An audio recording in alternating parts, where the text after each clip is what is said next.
हर हर महादेव।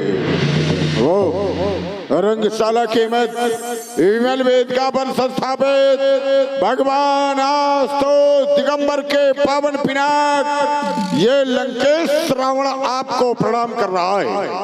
देख रहा हूं मिथिला समाज में बड़े बड़े धर्माचार, बड़े बड़े ज्ञानी उपस्थित हैं और इन सभी के बीच कुछ राजा कह रहे कि ये धर्म का काम है, ये धर्म हो रहा है, लेकिन हमारी दृष्टि में ये धर्म नहीं है, ये अधर्म है। धनुष का खंडन कराना ये अधर्म है। हमारी सीधी घोषणा है, जब तक धर्म और अधर्म का निर्णय नहीं होगा तब तक शिव धनुष का खंडन नहीं। धनुष खंडन में मैं अवरोध लगा रहा हूँ। आज चुका लंकेश मिथिलापुर मध्य आज ये धनुष का ना खंड हो पाएगा। बंदियों ये बंद करा दो मनोहर रथगान, अन्यथा लंकेश ये चंद्रहास चमकेगा। सुना दो घोषणा जाकर इंद्रपालों से, किंचित उछाल का चक्र जो चलाएगा तो ये रणभूमि बनेगी, रणभूमि। प्रण मिथिलेश का लंकेश पलटाएगा, शिव धनुष का खंडन नहीं होगा। बड़ी ही सुंदर समाज थी राजा जनक की, और समाज सुंदर क्यों ना हो, क्योंकि ये कोई साधारण समाज नहीं, ये ज्ञानियों की समाज है। समाज में साधारण ज्ञानी नहीं, जिस समाज के लिए, जिस नगर के लिए कहा जाता है पुरनर नार सुभट सुचि संता, धर्मशील ज्ञानी गुणवंता, ऐसी ज्ञानियों की समाज में बड़ा सुंदर कार्य हो रहा था। और हमने घोषणा की थी कि यहाँ पर धर्म का कार्य हो रहा है। लंकाधिपति रावण का आगमन हुआ, इनकी भी घोषणा हो गई, पहले चलकर मिलना चाहिए। क्योंकि कुछ लोग होते हैं जो स्वभाव के वशीभूत होकर अपने कृत्यों को नहीं बदल सकते। उस कार्य से अपना कुछ लाभ भी ना हो और कुछ हानि भी ना हो, लेकिन विरोध करना स्वभाव बन जाता है। ऐसे लोगों के लिए ही तो कहा जाता है कि बैर अकारण सब काहूते। कोई कारण नहीं है लेकिन बैर फिर भी बढ़ाएंगे, स्वभाव के वशीभूत होकर चलकर मिलना चाहिए। वेदाध्यायी कंचन नगरी के सम्राट, लंका के भगवान, जय जय भगवान शंकर की। श्रवणपुराधीश बलिपुत्र बाण, जय जय महाकाल की। आपका आना हमें पहले मिलने का शिष्टाचार सीखो। ये थोड़ी कि किसी के सामने जाओ तो एकदम क्रोध में बात करो। अरे भगवान शंकर की जय बोल रहे हो, इतने आवेश कहो। इस समाज में तुम्हारा आगमन, हमसे वार्ता करने का कोई उद्देश्य? अवश्य उद्देश्य भी है, आगमन का उद्देश्य भी है। बिना उद्देश्य के कोई कार्य नहीं होता। राजा जनक की समाज में कन्या का विवाह हो रहा था, यानी धर्म का कार्य हो रहा था। मैंने इस बात को कहा था, और शायद ये समाज भी जानती है कि जहां पर कन्या का विवाह होता है, जहां पर यज्ञ होता है, वहां पर कार्य काहे का माना जाता है, धर्म का कि अधर्म का। जहां पर यज्ञ हो रहा हो, कन्या का विवाह हो रहा हो, वहां पर धर्म होता है कि अधर्म? अरे जोर से बोलो थोड़ा सा। धर्म होता है। तो यहाँ पर क्या हो रहा है, एक सीता का स्वयंवर हो रहा है, यानी कन्या का विवाह हो रहा है। तो मिथिला में धर्म हो रहा है कि अधर्म? धर्म हो रहा है। राजा जनक ने इसी कार्य को एक नाम यज्ञ का दिया है। तो यज्ञ कार्य में धर्म हो रहा है कि अधर्म? यहां पर धर्म हो रहा है, ये सभी जानते हैं, मैं भी जानता हूं। लेकिन आपने कहा कि यह अधर्म हो रहा है, तो अधर्म कैसे है आपकी दृष्टि में? आप हमें बताएं और हम आपको बता रहे हैं कि धर्म कैसे है। हो गई बात। तुम लोग आ कह रहे थे कि धर्म हो रहा है, दोनों बात है बाणासुर की। कन्या का विवाह है, अच्छा ईमानदारी से बताना जो लोग बाणासुर के पक्ष में बोल रहे थे, कन्या का विवाह है, आप लोग इसी तरह करते हो? ऐसे करते हो? कन्या के लिए घर देखते हो, वर देखते हो, कुल देखते हो, तभी तो कन्या का विवाह करते हो, या ऐसे कर देते हो? कन्या के विवाह के लिए कुछ नियम है, घरवर कुल हो ही अनूपा, तो करिए विवाह सुतहि अनुरूपा। कन्या के लिए घर वर कुल देखने की आवश्यकता है। अगर राजा जनक इस नियम का पालन करता तो हम दोनों हाथ उठा करके स्वीकार कर लेते कि ये धर्म हो रहा। क्या इसका पालन किया जा रहा है? नहीं किया जा रहा, इसलिए अधर्म हो रहा है कि नहीं? सर ना हिलाओ। अगर बाणासुर की ओर बोल रहे हो तो फिर हमारी बात का समर्थन करो। अगर अनुचित है तो समर्थन नहीं चाहिए, और अगर उचित है तो फिर समर्थन होना चाहिए। ये धर्म होगा कि अधर्म? यज्ञ हो रही, अच्छा यज्ञशाला, चलो यज्ञ हो रही है और यज्ञ हो भी रही है, तो हम यहीं से उदाहरण दे रहे हैं। यज्ञशाला का निर्माण करना, यज्ञ में सहयोग करना, ये तो धर्म होगा। अब भैया यज्ञशाला को जलाना ये धर्म होगा कि अधर्म होगा? अधर्म होगा। इनका खंडन कराना अधर्म नहीं हो रहा, इनकी पूजा होनी चाहिए ना। धनुष यज्ञ में क्या होता है? देवताओं का पूजन, तो इनका पूजन होना चाहिए कि खंडन? समझाओ इसको। हो गई आपकी बात। कह रहे थे जो बाणासुर के पक्ष में बोल रहे हो, यहां केवल पक्ष धर्म का ही है। जो न्याय उचित बात कहेगा, बात उसी की मानी जाएगी कि अपने मन की मानी जाएगी? अब रावण हो तो तुम्हारी थोड़ी मानी जाएगी, चाहे जहां मानी जाती हो, लेकिन मिथिला में नहीं। कह रहे हैं क्या आप भी कन्याओं का विवाह इसी प्रकार से करते हैं क्या, धनुष को रखा कर? अब एक सिद्धांत भी बताया कि जो घर बर कुल होए अनूपा, तो सुत ही विवाह करिए अनुरूपा। देखिए कितनी अच्छी बात है, ये कितनी अच्छी बात है। लेकिन ये एक सिद्धांत है। क्या आवश्यक है कि जो सिद्धांत इन सांसारिक मनुष्यों के लिए लागू होता है वो सीता के लिए भी हो? जो सिद्धांत इन सांसारिक कन्याओं के लिए बताया गया है उसे आप सीता में भी लागू करें, क्या हो जाएगा ऐसा? क्या सीता इन सांसारिक कन्याओं की तरह है क्या? इन सांसारिक कन्याओं के लिए है यह क्रम जो आपने बताया कि जो घर बर कुल ये सब अनुरूप होना चाहिए। ये किसके लिए है? ये सांसारिक कन्याओं के लिए है, ना कि सीता के लिए। फिर आप कह रहे हैं धर्म यज्ञशाला को जलाया जाए, तो यज्ञशाला को यहाँ कौन जला रहा है? किसी ने जलाया? विमल वेदिका रुचिर सवारी राजा जनक ने विमल वेदिका सजवाई, उस पर भगवान शंकर के पावन आयुध को स्थापित कर दिया। देखिए संसार में जो आया है उसे जाना होता है, लेकिन व्यक्ति अपने लक्ष्य की पूर्ति करके जो जाता है उसकी प्रशंसा इस संसार में होती है। सिद्धांत भी कहता है कि परहित लाग तजय जो देही, तो संतत संत प्रशंसा देही। जो परस्वार्थ में अपने प्राणों का परित्याग करता है उसकी प्रशंसा ये संसार करता है, न कि निज स्वार्थ में। तो यहां धनुष के माध्यम से परस्वार्थ हो रहा है, राजा जनक भी परस्वार्थ कर रहे हैं। अब ये धर्म का कार्य है कि नहीं? अच्छा आप लोग बताओ, है कितने लोग मानते हैं कि धर्म का कार्य? ईमानदारी से हाथ उठाना, उठाओ सभी लोग जो मानता हो कि धर्म का कार्य है। देखो हृदय से साधवाद है, अच्छे लोग हैं क्योंकि मिथिला है। हमें लगता है कि हमारी बात ना तो तुम्हारे भेजा में आ रही है और ना जो तुम्हारे पक्षधर हैं उनकी। थोड़ा बात को समझने के लिए मानसिक रूप से आप सभी को स्थित होना पड़ेगा।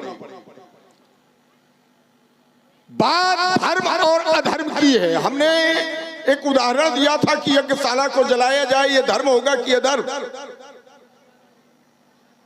यज्ञशाला को नष्ट किया जाए, ये धर्म होगा कि अधर्म?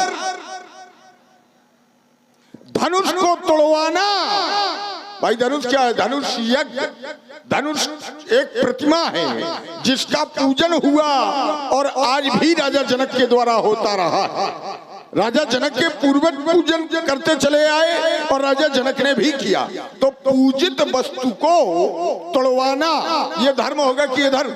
जैसे आप अपने घर में किसी देवता की प्रतिमा को पूजो और उसी देवता की प्रतिमा को तोड़वाओ, तो मूर्ति को तोड़वाना ये धर्म होगा कि अधर्म?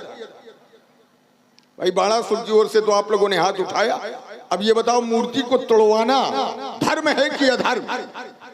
अगर धर्म है तो हाथ ना उठाओ, और अगर अधर्म है तो उठाओ हाथ। मूर्ति को तोड़वाना पुण्य है कि पाप? मूर्ति को तोड़वाना धर्म है कि अधर्म? यहां समझो बात को। देवराता यद तुम प्रसन्न मनसा शिवा ते इष्टिमत्वा चेति सर्वे मैथिलानवे वंशजा। देवरात को दियो हर्षित हृदय महेश, अइष्ट मान पूजत रहे मैथिल सब नरेश। तो पूजित वस्तु का विनाश कराना ये अधर्म है। दूसरी बात, कन्या का विवाह, बोले ये लौकिक कन्याओं के लिए है। और सीता कौन है? सीता कौन? अब थोड़े थोड़े में हो और सीधे सीधे प्रहार हो। सीता को क्या माने हो? सीता साधारण कन्या नहीं है। ये तुम सीता सुनो, सीता कौन है? बोले जगदम्बा जानो सीता। सीता जगत की माता है। अगर जगत की माता है तो फिर पुत्री कैसे? जगदम्बा जी जानो सीता, ये भावना हो सकती है किसी की, लेकिन अगर सीता जगत की माता है तो फिर भैया माता का विवाह थोड़ी होता है। विवाह तो पुत्री का होता है कि माता का विवाह होता है।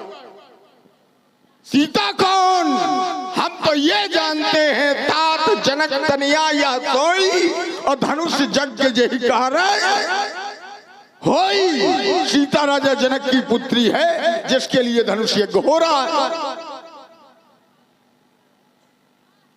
तो सीता है कौन? जनक की पुत्री है। इस बात को स्वीकार करते हो कि नहीं? सीता जनक की पुत्री है, लेकिन कैसे? क्या जन्म ना? सीता जनक की पालक पुत्री है। सीता जनक की पालक पुत्री कह रहे हो कि माता का विवाह कैसे? जैसे कि बहुत छोटी छोटी कन्याएं होती हैं जिन्हें नवरात्रि में लोग कन्या भोजन कराते हैं, देवी का स्वरूप मानते हैं। वही कन्या आगे चलकर बड़ी हो जाए तो क्या उन्हें उस समय माता माना जाता है? उनका विवाह ना होगा तब? भाई माता मान लिया तो काहे को विवाह करोगे? अच्छा भैया, कन्या भोज कराते हो कि माता भोज कराते हो? माता भोज नहीं। जाओ, अपने मन की बात नहीं। अपने मन की बात नहीं भाई, बात थोड़े थोड़े में हो। तुम्हारी बात हो गई कि लोग नौ दुर्गों में नवरात्रि में कन्या भोज कराते हैं तो उन्हें माता मान। अच्छा भैया, माता मान के भोजन कराते हो कि कन्या मान? कन्या भोज हो रहा है, कन्या खिला रहे हैं। ये कहीं ना आया होगा कि माता खिला रहे। हमारी बात कन्या की है। तात जनक तनया यह सोई। सीता राजा जनक की पुत्री है या नहीं, चर्चा यहां करो। राजा जनक की पुत्री कैसे, ये मैं आपको बता रहा हूं। आपकी बात समझ में नहीं आ रही।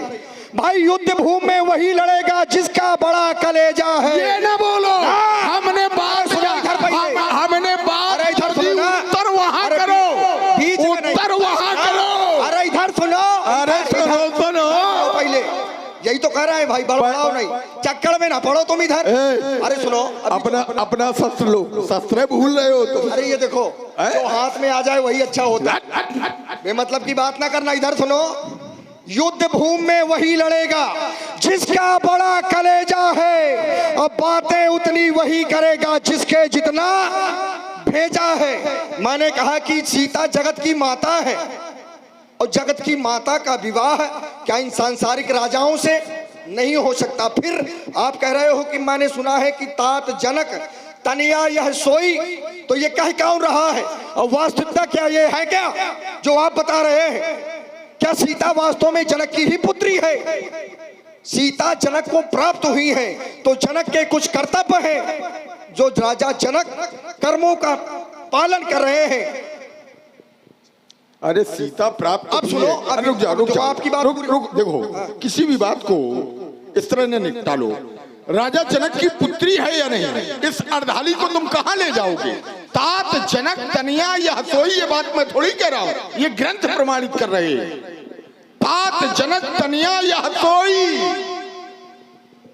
राजा जनक की पुत्री सीता, धनुष यज्ञ जही कारण होई। अब सीता इसके पहले कौन है ये तुम जैसा त्रिकालज्ञ जान सकता है, मैं नहीं जान सकता।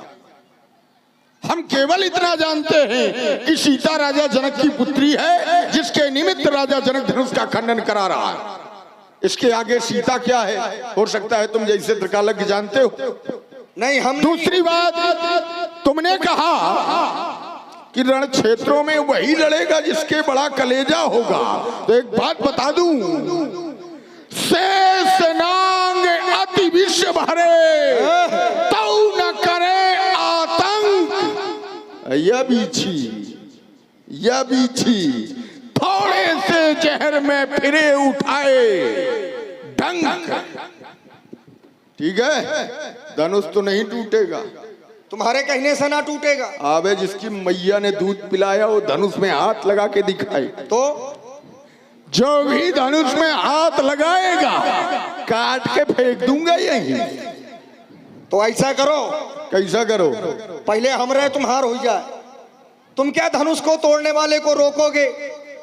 यहाँ पर जो कार्य सुनिश्चित है अपने समय से चल रहे हैं। लंकेश बार बार समझा रहा हूँ, यहाँ पर उपद्रव ना करो, नहीं तो हम तुम्हारी क्रूरता की वो कठिन धारा मोड़ देंगे। ये मध में भरा मस्तक तुम्हारा, इसको भी हम फोड़ देंगे। ये पर नारियों की हरण करने की, अरे ये पड़ गई जो आदत तुम्हारी तो कोई नारी ही बनेगी। ये मृत्यु का कारण तुम्हारी सौभाग्य की सीरा ध्वस्त तुम्हें अरे ब्राह्मण समझकर छोड़ देंगे, लेकिन हम तुम्हारी क्रूरता की वो कठिन धारा मोड़ देंगे। अब नहीं धनुष कर्षण होगा, अब नहीं धनुष कर्षण होगा। ये होगा तलवारों का खनखन, चंडी का नर्तन होगा। अतएव बाण बदला विधान नहीं, तेरे प्राणों का तर्पण होगा। अब नहीं धनुष कर्षण होगा। तो ये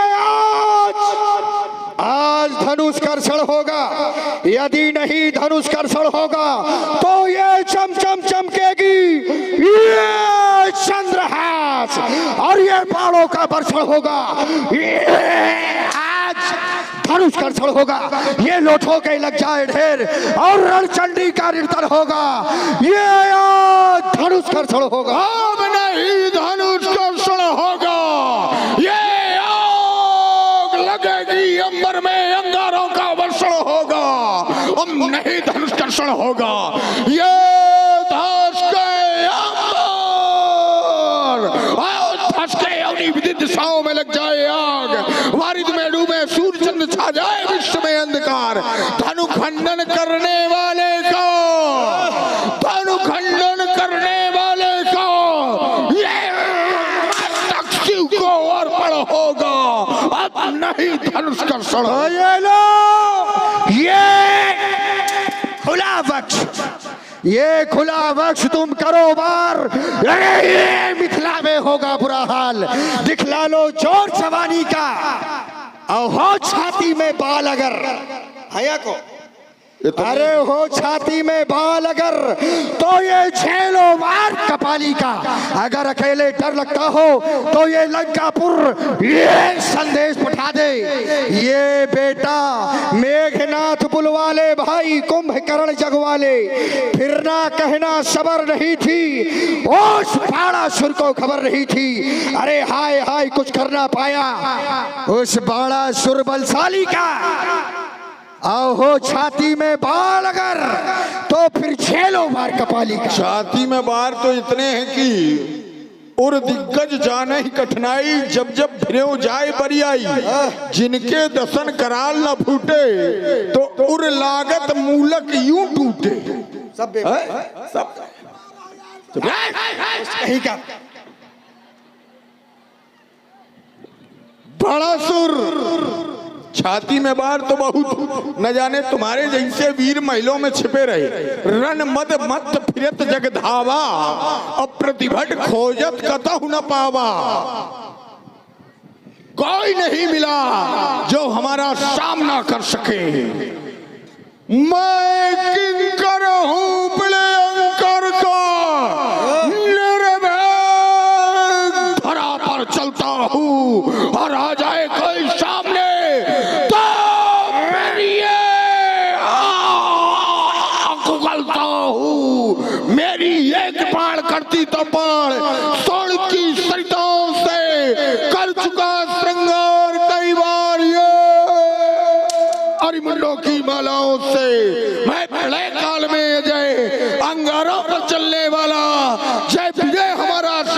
सन मैं प्रद्वंदी दलदलने वाला है अडिग भुजाएं मेरी निश्चय से कभी न टलता हूँ। सुन रहे हैं आप लोग रावण और बाणासुर जी का बहुत ही सुंदर अभिनय।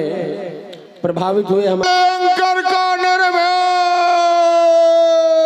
धरा पर चलता हूँ। ये कटी कटीली कंठन के काड़वे को ये कर में कृपाल काट से विकराल है ये कहो, अरे कहो कार कर तब तज करोगे क्या? अरे ये करियो बरबंड ये पार सभा माही दे दंड ये खंड खंड कर दूंगा तेरे बीसों भुजाओं को। तू और क्या इतना भुजाओं में बल है? भुजाओं में हो जाओ, चलो अंदर तुम। देखो बाणासुर, हमारा तुम्हारा आगमन इस प्रतियोगिता में आना अति आवश्यक है। अगर हम तुम ना आते तो राजा जनक की ये प्रतियोगिता पूर्ण नहीं होती, क्योंकि राजा जनक ने प्रण किया है त्रिभुवन जय समेत वैदेही, जो धनुष तोड़ेगा उसे त्रिभुवन विजेता का पदक प्राप्त होगा। कब? जब त्रिभुवन की शक्तियां इसके आगे श्रीहत होंगी। और इस समय स्वर्ग की मृत्युलोक की विजय हमारे पास, पाताल की विजय तुम्हारे पास, और ये दोनों शक्तियां भी इसके आगे श्रीहत हैं। अस्तु, अपने अपने लक्ष्य की पूर्ति की जाए। परिवर्तन होना चाहिए और समय से हो गया यही अच्छा है। एक बार सभी सभासद बड़ी प्रेम से भगवान शंकर के नाम की जय घोष करेंगे, कोई ना रह जाए। उठाए सभी लोग दोनों हाथ पीछे तक, ये बात बजाओ जोर से तालियां। सीता का विवाह और जोर से बोलिए श्री शंकर भगवान की जय जय भोलेना। बहुत धीमे बोले, अब देखना तो ये सब तुम्हारे जैसे यहाँ एक बार सभी लोग जोर से जय घोष करें। और जो जय नहीं बोलते निश्चित पाप उसके मुंह में है, तो पाप न रखो, पाप सब निकाल करके हमारे साथ भेजो लंका में, क्योंकि लंका में ही पाप रहता है। जोर से जयकारा लगाओ, बढ़ाओ हाथ अपने अपने, बोलो भूत भावन शंकर भगवान की हर हर महादेव। चल रहे राजा जनक हम लंका